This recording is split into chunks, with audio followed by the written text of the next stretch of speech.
But let's talk gold, the precious metal, those prices running at record highs, encouraging a new gold rush with new players getting into the game as well. ASX Minnow Gold Anomalies flagship asset is the former BHP Tier 1 asset, Crater Mountain in Papua New Guinea. It recently held a successful $2.5 million capital raising. And joining me from our Sydney CBD studio is Anomaly Executive Chairman Greg Starr. Warm welcome to you. Let's just first ponder, Greg, how on earth you were able to pick up that former Tier 1 asset off BHP. Good morning, Carson. Well, the asset was in fact in a company called Anomaly Resources from 2007. They in fact got it through when BHP pulled out of Papua New Guinea entirely in the 1990s, and through a series of joint venture arrangements, Anomaly Resources got the asset, and I was chairman of Gold Aura, and Gold Aura merged with Anomaly Resources about this time last year, November last year. So it got into a public company, a junior public company, in November of last year. What is the operating environment in PNG like today? I'm just talking about the risks of prospecting in that volatile economy. Oh, look, I think you've got you do have some of the largest gold mining companies operating in PNG, and I think that's testimony to the, while the political regime might be up and down from time to time, the ability to mine and be successful explorers is evident, with Barrick being in there, Newcrest being in there, Newmont being in there, a number of large world-class companies operating in the country, and we've been quite successful in getting something that is dormant for a little while up and running again. So we've been very happy with our ability to get progress in exploration in PNG. Where are you at on that progress front? I mean, you have yet to do any drilling, so a lot of this is wing and a prayer stuff. How are you able to retain your bullishness until you actually sink, sink into the ground? Well, in fact, there has been some work done previously by BHP and the various generations of companies that have operated since the 1970s. Kennecott first, then Esso, then BHP, Triple Plate Junction.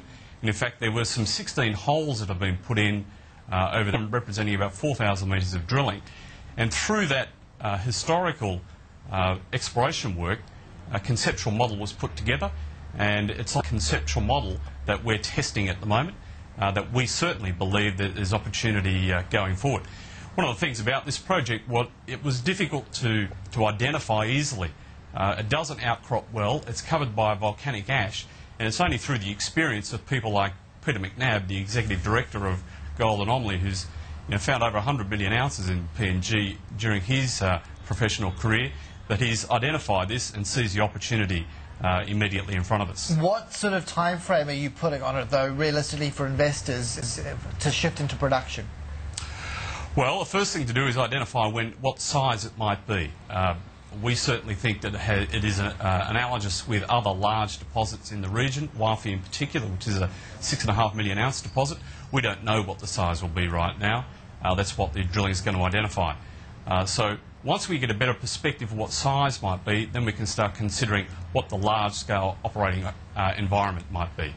In the interim, though, we see that we could go into small-scale production on surface mining, probably within an 18-month period or so. It may be earlier, and that would be for a small-scale surface mine that could generate some immediate cash flow. Well, yes, because that's much needed. You've got your $2.5 million capital raising off and succeeding on that front, but what guarantee can you give investors that you won't be having to tap the market inside the next 18 months, for more?